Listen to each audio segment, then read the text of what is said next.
Hello everyone, welcome back to my YouTube channel. तो last video में हमने PPH discuss किया था और आज हम देखेंगे एक्टोपिक प्रेगनेंसी।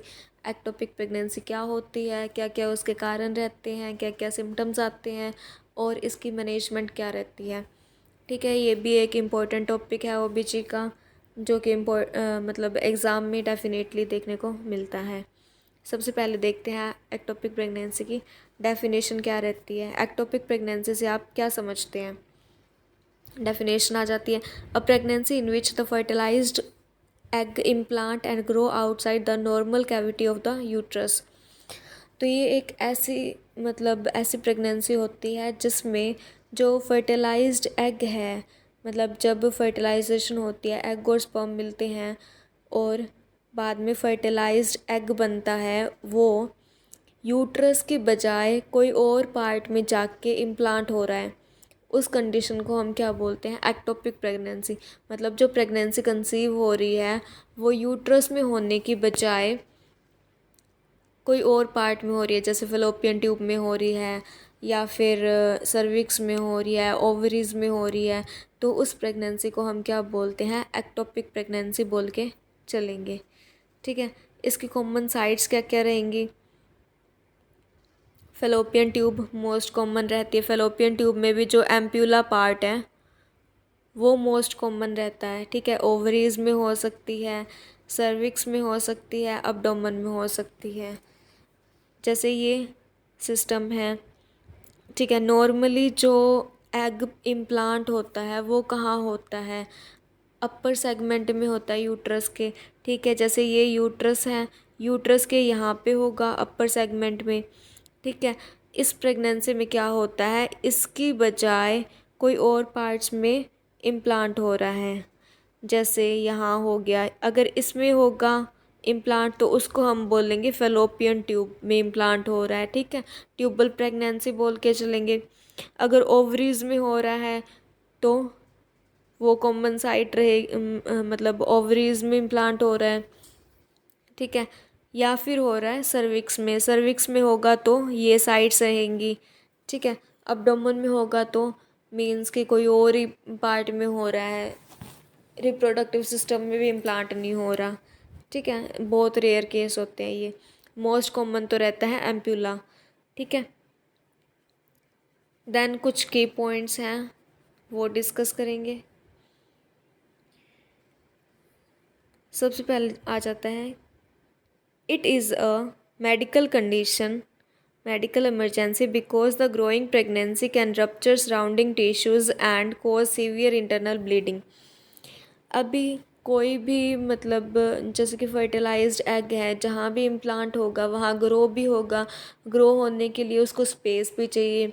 जैसे कि यूट्रस में पूरा स्पेस होता है, वो एक ऐसा एनवायरनमेंट प्रोवाइड करता है फर्टिलाइज्ड एग को इम्प्लांट होने के लिए, आगे ग्रो होने के लिए। ठीक है, जैसे यहाँ पे फेलोपियन ट्यूब में हो रही है तो यहाँ पे जैसे ये फेलोपियन ट्यूब है, इसके अंदर इम्प्लांट हो गया। अभी ये जैसे जैसे ग्रो होगा ऐसे, फिर ये फेलोपियन ट्यूब है, रप्चर भी तो होगी, मतलब ट्यूब फट सकती है। तो उस केस में सीवियर इंटरनल ब्लीडिंग हो सकती है। ठीक है, जो कि एक इमरजेंसी कंडीशन बन जाती है।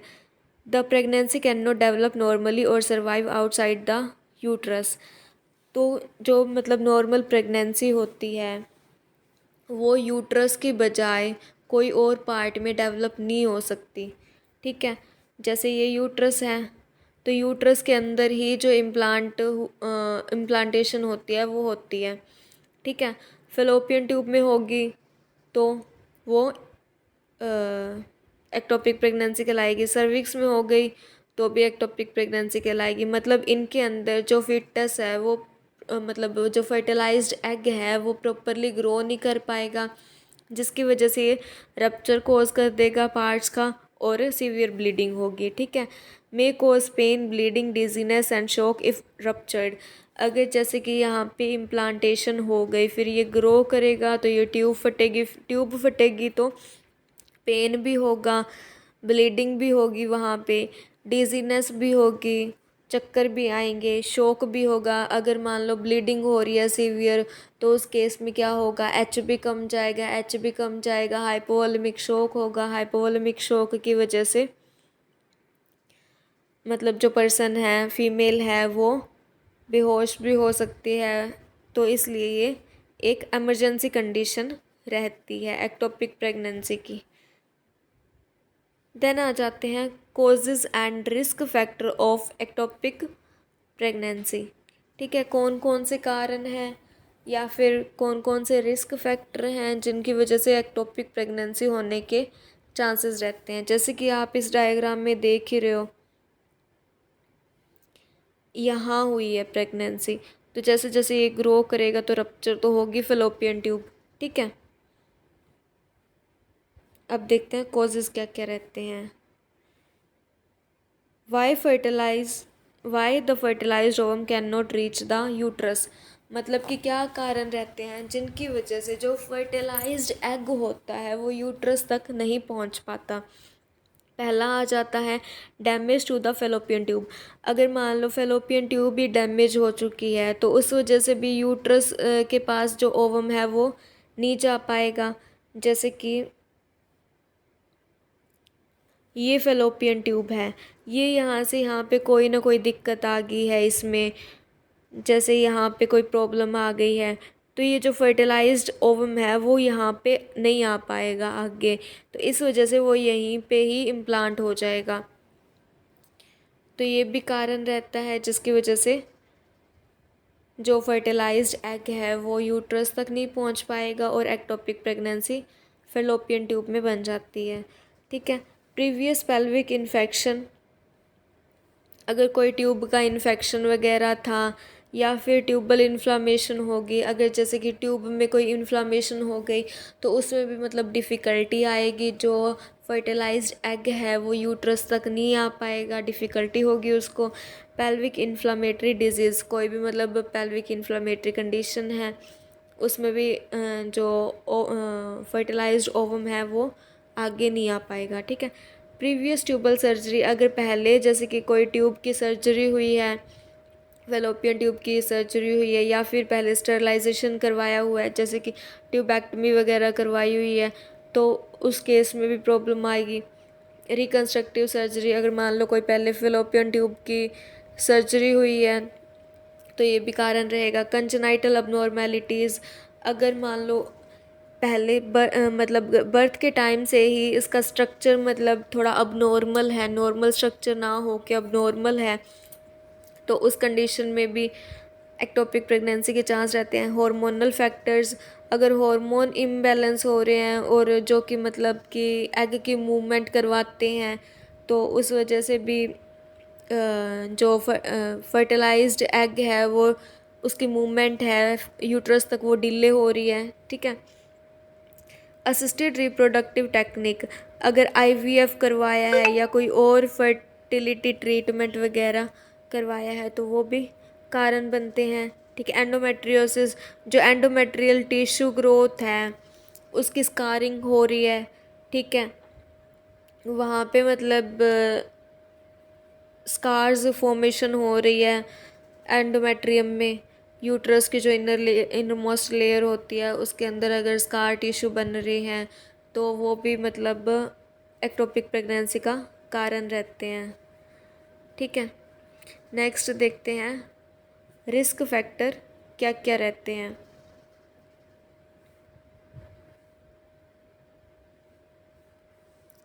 Risk factor, condition that increase the chance, कौन कौन सी ऐसी कंडीशंस हैं जो मतलब कि एक्टोपिक प्रेगनेंसी होने के चांसेस को इंक्रीज़ करती हैं। Previous ectopic pregnancy, higher chance of recurrence, तो जैसे कि पहले भी जो फर्स्ट टाइम जो प्रेगनेंसी कंसीव हुई थी वो भी एक्टोपिक थी, तो नेक्स्ट का भी मतलब चांस हो सकते हैं कि वो जो नेक्स्ट प्रेगनेंसी है वो भी एक्टोपिक हो। पेल्विक इन्फ्लामेटरी डिजीज़, मतलब कि कोई पेल्विक एरिया की इन्फ्लामेटरी डिजीज़ है वहाँ पे जैसे कि इन्फ्लामेशन वगैरह होती है। सेक्सुअली ट्रांसमिटेड इन्फेक्शन, कोई भी सेक्सुअली ट्रांसमिटेड इन्फेक्शन है, डिजीज़ है, जैसे कि क्लैमिडिया हो गया, गोनोरिया हो गया।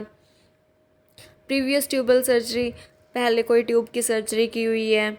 इनफर्टिलिटी एंड फर्टिलिटी ट्रीटमेंट, अगर मान लो इनफर्टिलिटी है, प्रेगनेंसी कंसीव करने में प्रॉब्लम आ रही है तो उसके लिए ट्रीटमेंट करवाया है, तो वो भी मतलब रिस्क फैक्टर रहता है। स्मोकिंग, अगर स्मोकिंग करती है लेडी तो उस केस में भी एक्टोपिक प्रेगनेंसी होती है, क्योंकि जो स्मोकिंग है वो भी जो फर्टिलाइज्ड एग होता है उसकी मूवमेंट को अफेक्ट करती है।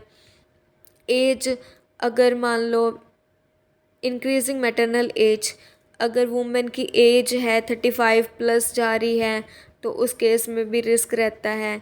एंडोमेट्रियोसिस है, स्कार टिश्यू फॉर्मेशन हो रही है यूट्रस में। Use of intrauterine contraceptive device, अगर वुमेन जो है कॉन्ट्रासेप्टिव डिवाइस यूज़ कर रही है, pregnancy while using is more likely to be ectopic, ठीक है। अगर कोई कॉपर टी वगैरह यूज़ कर रही है वुमेन तो उस केस में भी रिस्क फैक्टर रहेगा, क्योंकि कॉपर टी का क्या काम होता है, प्रेगनेंसी को रोकना। पर ये 100% इफ़ेक्टिव मेथड नहीं रहता है, इसके भी फेलियर रेट हैं, ठीक है। तो ऐसा नहीं है कि कोई वुमेन अगर कॉपर टी यूज़ कर रही है तो प्रेग्नेंट नहीं होगी। काफ़ी मतलब केस जो हैं वो फेल भी हो जाते हैं इस मेथड में, तो हो सकती है, बट वो फिर एक्टोपिक प्रेगनेंसी होगी अगर होगी तो उसमें, ठीक है। नेक्स्ट आ जाता है मल्टीपल सेक्सुअल पार्टनर्स, अगर कोई वुमेन है उसके मतलब एक से ज़्यादा पार्टनर है, दो से ज़्यादा पार्टनर है, सेक्सुअली मतलब एक्टिव रहती है उनके साथ, तो उस केस में भी रिस्क रहता है कि इसका पेल्विक इन्फेक्शन होगा, तो फिर एक्टोपिक प्रेगनेंसी के चांस भी रहते हैं।